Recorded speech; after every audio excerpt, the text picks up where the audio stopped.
नमस्कार, मैं Dhananjay Kumar the public India में आपका स्वागत है।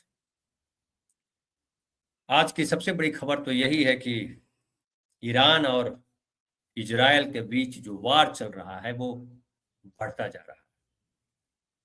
इजरायल और अमेरिका को लगा था कि खामेनेई की हत्या के बाद, खामेनेई के मारे जाने के बाद ईरान फतह हो जाएगा, लेकिन ऐसा होता नजर नहीं आ रहा है, बल्कि ईरान का गुस्सा और बढ़ गया है और डरने के बजाय ईरान की जो खामेनेई की बात की जो लीडरशिप है, उसने बदला लेने का पक्का मन बना लिया है और बदला भी कोई आसान सा नहीं, भयानक, कि हम भले मिट जाएं लेकिन तुमको आखिरी सांस तक नहीं छोड़ेंगे।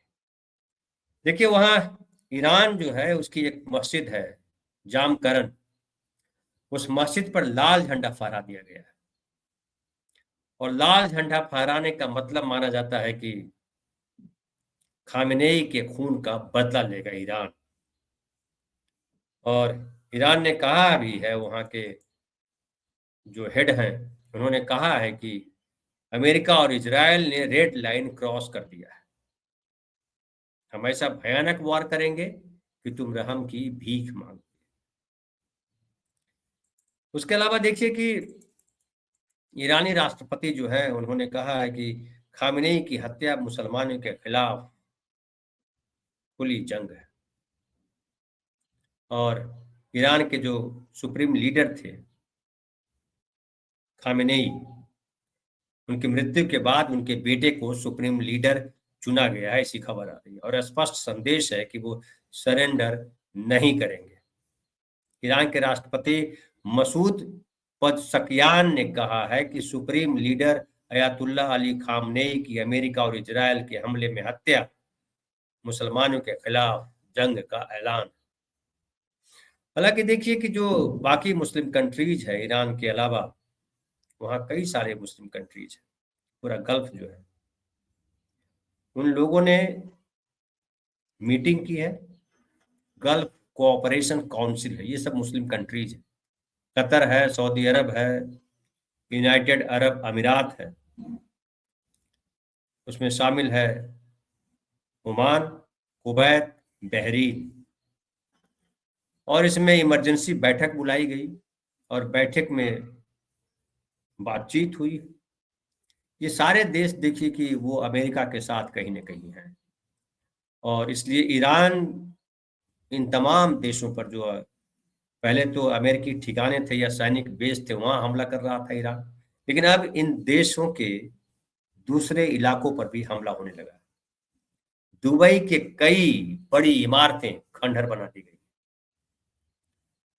और हालत यह है कि इजरायल जो है वो घबराया। इजरायल के ज्यादातर लोग बंकरों में छिपे हैं।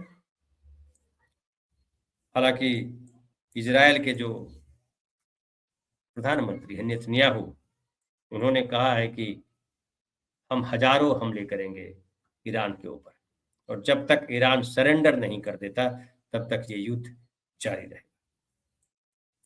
लेकिन इजरायल की एक और चिंता है और इजरायल की चिंता ये है कि अगर लंबा खिंच जाता है युद्ध, करो या मरो का प्रश्न बन जाता है अगर ईरान के लिए, या हम रहें या तुम रहो जो प्रश्न बन जाता है। क्योंकि जो खामेनेई थे वो केवल धार्मिक नेता नहीं थे, बल्कि उनका साइंटिफिक टेम्परामेंट वाले नेता भी माने जाते थे। एक वीडियो बहुत वायरल हो रहा है जिसमें एक बच्चा उनके पास आता है और कहता है कि हम शहीद होना चाहते हैं देश के लिए। वो कहते हैं अभी तुम बहुत छोटे हो, पढ़ाई लिखाई करो, साइंटिस्ट बनो, उसके बाद जब 80-90 की उम्र हो जाएगी तब देश के लिए शहीद होने की बात सोचना। ये बड़ी महत्वपूर्ण बात है, बहुत महत्वपूर्ण वीडियो है, ये बहुत महत्वपूर्ण संदेश है कि खामनेई किस तरीके के नेता थे। खामनेई को जो ज्यादातर जो ईरान के खिलाफ के लोग हैं वो बताते हैं कि वो धार्मिक नेता थे, कट्टरपंथी नेता थे। वहां ईरान के भीतर भी कई महीनों से, पिछले साल से ही चल रहा आंदोलन की लिबरल होना चाह रहे हैं, वहाँ आज़ादी चाहिए, आज़ादी की लड़ाई लड़ रहे हैं। इसलिए खामनेई की हत्या के बाद या खामनेई की मृत्यु के बाद ये भी खबर आ रही है कि ईरान के कई इलाकों में खुशियाँ मनाई गई। अमेरिका में जो ईरानी रह रहे हैं, रजब पहलवी और उनके सपोर्टर्स, उन्होंने तो जश्न मनाया ही। ईरान के भीतर भी को बहुत कुछ लोग हैं जो जश्न मना रहे हैं। लेकिन बड़ी आबादी, बहुसंख्यक आबादी जो है वो खामेनेई की हत्या के बाद दुखी है, शोक में है, गुस्से में है। और वो चाहते हैं कि इजराइल और अमेरिका से बदला लिया जाए। भारत में भी कई जगह प्रदर्शन हो रहा है। कश्मीर में, लखनऊ में कई इलाके हैं जहां खामेनेई के समर्थन में प्रदर्शन हो रहे हैं और खामेनेई को महान नेता बताया जा रहा है। अब देखिए एक और महत्वपूर्ण उदाहरण दूं खामेनेई की। ये खाली मैं जो घटनाक्रम है या कहिए कि जो चीजें हुई है उसका मैं आपके पास हवाला दे रहा हूं कि आप सोच सके कि खामेनेई कैसे नेता थे और उन्होंने कैसी लीडरशिप तैयार की होगी। 1979 से खामेनेई ईरान के महत्वपूर्ण व्यक्ति और खास करके 1989 के बाद तो लगातार सर्वोच्च नेता के तौर पे खामेनेई रहे। और आज भी ऐसा दिखाई पड़ता है कि लगभग ईरान खामेनेई के साथ खड़ा है। खामेनेई अपने घर में थे। आमतौर पर इस तरह के जब युद्ध होते हैं तो बड़े नेता जो होते हैं बंकरों में छुप जाते हैं, अज्ञात स्थल पर चले जाते हैं ताकि उन पर हमला न हो। लेकिन खामेनेई से भी ये कहा गया, लेकिन खामेनेई ने कहा नहीं, हम आम लोगों की तरह ही रहेंगे। इस वार में आम लोग भी मारे जाएंगे, हम विशेष क्यों? यही खामेनेई की खासियत थी। वो अपने घर में थे और जब उस बिल्डिंग पर, उनके घर पर हमला किया गया, मिसाइल हमला किया गया, तो उसके मलबे में दब गए। उसका फोटो वीडियो सब वायरल हो रहा है। खामनेई किस तरह से मलबे के भीतर दबे हुए हैं, उनकी मुंडी दिखाई पड़, उनका सर दिखाई पड़ रहा, चेहरा दिखाई पड़ रहा। लेकिन चेहरा देखिए तो चेहरे पर कोई अफसोस नहीं, कोई डर नहीं है, कोई भय नहीं। और जब मैंने वो फोटो देखा तो मुझे याद आया वो इराक के जो राष्ट्रपति थे सद्दाम हुसैन मुझे याद आया। हालांकि ईरान और इराक के बीच भी लंबा युद्ध चला, लेकिन इराक के जो राष्ट्रपति थे उनके कई किस्से प्रचलित हैं सद्दाम हुसैन के। अमेरिका ने उनको घोषित किया था कि सद्दाम हुसैन बेहद खतरनाक व्यक्ति है, जो आज खामेनेई के बारे में अमेरिका कह रहा है, बहुत क्रूर है। हालांकि खामेनेई भी भारत समर्थक थे, सद्दाम हुसैन भी भारत समर्थक थे। और सद्दाम हुसैन जो है वो, जब उनको फांसी की सजा दी गई तो उन्होंने कहा था कि हमें दुनिया को दिखाओ कि जब फांसी की सजा दी गई तो सद्दाम के चेहरे पर क्या था। और सद्दाम के चेहरे पर भी दुख नहीं था। खामेनेई के बारे में कहा जाता है कि खामेनेई जो है वो जिस मुस्लिम समाज से आते हैं, शिया समाज से, वहां शहादत जो है वो गर्व का विषय होता है, दुख का विषय नहीं। इसलिए खामेनेई की हत्या के बाद जो ईरान के जो शिया लोग हैं, जो भारत के शिया लोग हैं, जो दुनिया भर के शिया लोग, वो कहीं ना कहीं जो है वो उस शहादत को याद कर रहे हैं। और इसलिए जिस तरह से ईरान ने अपना अपना मंसूबा जताया, हालांकि उसके साथ कोई देश अभी खड़ा दिखाई नहीं पड़ रहा। रूस जो है, पुतिन ने निंदा की है और कहा है कि ये जो है धोखा किया है अमेरिका ने। उसके अलावा देखिए कि चीन ने भी आपत्ति जताई है। नॉर्थ कोरिया ने कहा है कि ये जो है दबंगाई दिखा रहा है अमेरिका, और उसने जो किया है वो ठीक नहीं किया है। उसके अलावा देखिए नॉर्थ कोरिया ने कहा कि अमेरिका और इजराइल की तरफ से ईरान पर हमला करना ईरान के अधिकारों का उल्लंघन है। लेकिन चूंकि ईरान के साथ इन सब का कोई समझौता नहीं है कि युद्ध की स्थिति में हम मिलकर लड़ेंगे, लेकिन ईरान जो विशेषज्ञ हैं विदेश मामलों के, युद्ध मामलों, उनको लग रहा है कि ईरान आसानी से सरेंडर नहीं करेगा। ईरान लड़ेगा, और ईरान अगर लड़ता रहा, अगर ये लंबा खींच गया, तो इजराइल के लिए बहुत भारी पड़े। एक्सपर्ट्स ये बता रहे हैं कि अमेरिका का कोई भरोसा नहीं है। अमेरिका कभी भी अपना हाथ छुड़ा करके भाग सकता है इजराइल के से। और वैसी स्थिति में इजराइल के लिए बहुत मुश्किल हो जाएगी। देखिए, जो रक्षा विशेषज्ञ हैं दुनिया के, उनकी चिंता ये है कि बीबीसी ने रिपोर्ट छापी है, बीबीसी के हवाले से मैं आपको बता रहा हूँ। इजराइल के कुछ पत्रकारों और रक्षा विशेषज्ञों को, इजराइल के ही पत्रकार हैं, रक्षा विशेषज्ञ हैं, जिनकी चिंता है कि ईरान के खिलाफ चल रही जंग में अमेरिकी राष्ट्रपति डोनाल्ड ट्रंप साथ छोड़ सकते हैं। इनका मानना है कि इजराइल ने लंबी जंग की तैयारी की है, जबकि ट्रंप से इतने धैर्य की उम्मीद नहीं की जा सकती। इजराइल लंबा लड़ाई लड़ने के लिए तैयार है, लेकिन अमेरिका भाग सकता है। और देखिए, रक्षा विशेषज्ञ हैं योयाव लिमोर, उन्होंने इजराइल हायोम को, जो समाचार पत्र है वहां का, उसमें कहा है कि जल्द ही अमेरिका और इजराइल के बीच मतभेद सामने आ सकते हैं। उनका कहना है कि इजराइल के पास कई दिन या हफ्तों तक, शायद और भी लंबे समय तक युद्ध जारी रखने की तैयारी है, लेकिन यह साफ नहीं है कि ट्रंप के पास उतना धैर्य और ठंडा दिमाग है या नहीं। ये भी उन्होंने कहा कि अमेरिका के लिए युद्ध जो है एक च्वाइस है, लेकिन इजराइल के लिए ये युद्ध जो है वो जरूरत है। क्योंकि जैसा कि मैंने पहले भी कहा कि इजराइल के लिए ये जियो या मरो वाला प्रश्न। दूसरी तरफ देखिए कि इस्लामिक रिवॉल्यूशनरी गार्ड कोर जो है, उसका कहना है कि हम जो है अमेरिकी अड्डों और इजराइल पर हमला करेंगे। और ये भी कहा कि कुछ ही समय में हम इतिहास का सबसे खतरनाक हमला करने जा रहे हैं।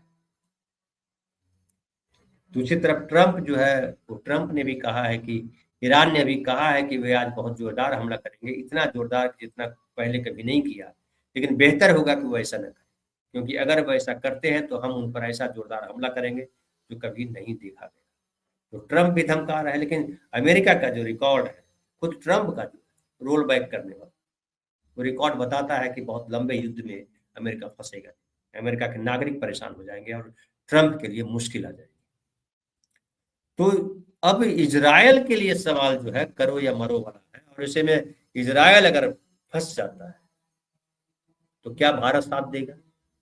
इजराइल और भारत की जो मीटिंग हुई अभी 2 दिन पहले युद्ध शुरू होने से, क्या भारत इजराइल को इस्तेमाल करने देगा?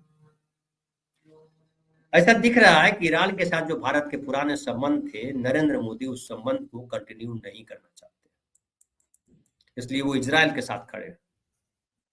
और कल भी मैंने बात की थी कि इजराइल के साथ खड़े में होने में नरेंद्र मोदी जी को लग रहा है कि जो हिंदूवाद है उनका, वो मजबूती से उभरेगा देश के भीतर, और शायद वो हिंदूवाद, हिंदू राष्ट्र जो है खड़ा कर देंगे भारतवर्ष में।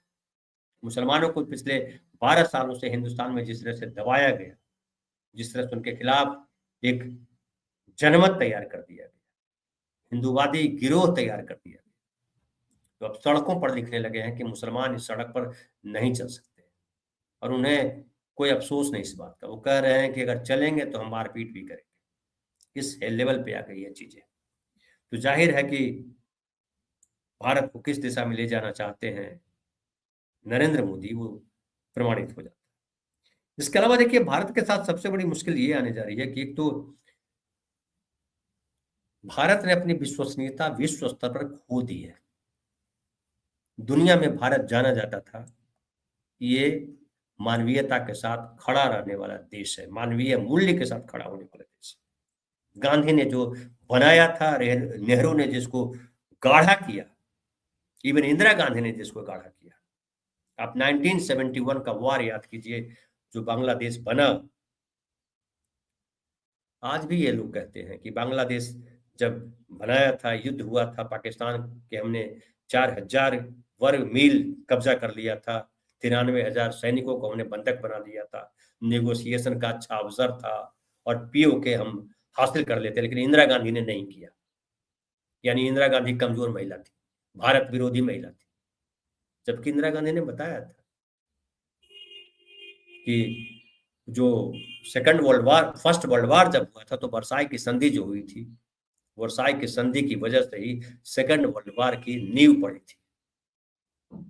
और किसी के स्वाभिमान को, उसकी संप्रभुता को इस लेवल पे मत कुचलिए कि वो बदला लेने को उतारू हो जाए। इंदिरा गांधी बदला नहीं चाहती थी। इंदिरा गांधी परमानेंट दुश्मन नहीं चाहती थी। इंदिरा गांधी चाहती थी कि बातचीत करके वो सुलझाया जाए मैटर। इंदिरा गांधी देशद्रोही नहीं थी, इंदिरा गांधी कमजोर नहीं थी। लेकिन बीजेपी का नैरेटिव क्या है? 12 सालों में नरेंद्र मोदी ने एक लड़ाई नहीं जीती है, 1 इंच जमीन किसी से वापस ली नहीं है, बल्कि चीन ने जो है कई किलोमीटर जमीन भारत का कब्जा कर लिया है। लेकिन मीडिया क्या फैलाता है? मीडिया फैलाता है कि नेहरू ने सब दे दिया था। नेहरू ने क्या दिया था अभी बताने का समय नहीं है, वो भी किसी दिन हम बात करेंगे कि जब देश आजाद हुआ था तो अंग्रेजों ने जो देश भारत को दिया था वो उसकी सीमा कहां तक थी? क्या उसमें सिक्किम था? क्या उसमें गोवा था? कई सारे हिस्से जो बाद में भारत से जुड़े वो भारत ने हासिल किया था। कई इलाका नेहरू ने हासिल किया था। जम्मू कश्मीर क्या हिस्सा था भारत का? तो वो अलग बात है। लेकिन अभी हम जो बात कर रहे थे कि जिस तरीके से इंदिरा गांधी ने दिखाया था, सदाशयता दिखाई थी और मानवीयता दिखाई थी, दुनिया में भारत का मान बढ़ा था। और ये विश्वास जमा था कि भारत एक ऐसा देश है जो क्रूएल देश नहीं है। अपने नुकसान की शर्त पर भी मानवीयता की रक्षा करता है, मानवीय मूल्य की रक्षा करता है भारत। और याद कीजिए जवाहरलाल नेहरू को, उस जमाने जब दो ध्रुव था, एक सोवियत संघ और दूसरा जो है अमेरिका, तब बीच बचाव करने वाले नेता के तौर पे नेहरू को याद किया जाता था। विश्व नेता कहा गया नेहरू को। उनको संसद में गालियां देते हैं, लफंगों से गालियां दिलवाते हैं। ये नरेंद्र मोदी जी का चरित्र है।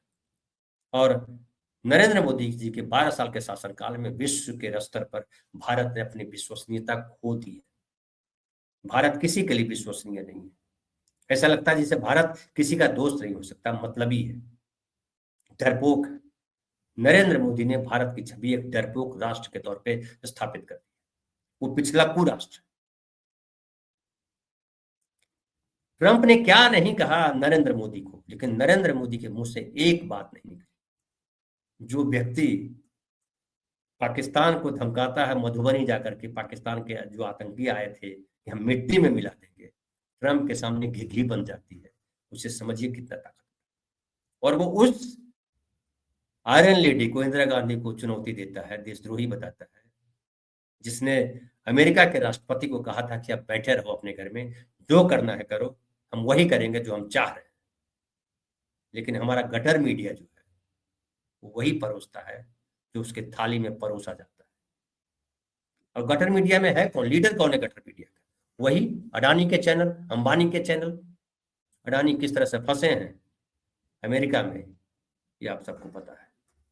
लेकिन ये जो वॉर है, इसका बड़ा नुकसान भारत को ये भी होने जा रहा है कि जो जल डब्रू मध्य है, हॉर्मुज, वो बंद किया जाएगा, बंद हो गया है।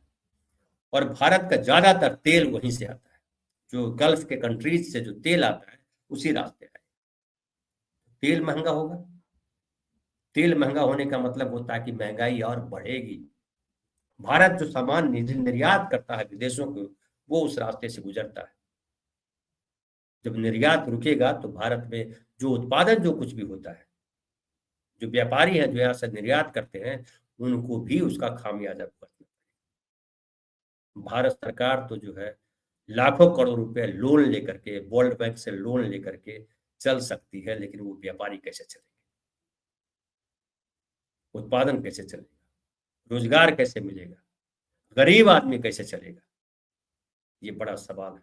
और ये बड़ा सवाल हमको आपको समझना होगा, वरना हम भी बर्बादी की तरफ हैं। और इजरायल जो है, जो राग छेड़ा है, वो बड़ा भयावह होने वाला है। इजरायल साफ साफ दिखाई पड़ता है कि वो खुद भी दलदल में फंस चुका है और कई सारे देशों को फंसा देगा जो उसके साथ खड़े हैं। उसमें से भारत भी एक है। फिलहाल इतना ही। बहुत बहुत धन्यवाद।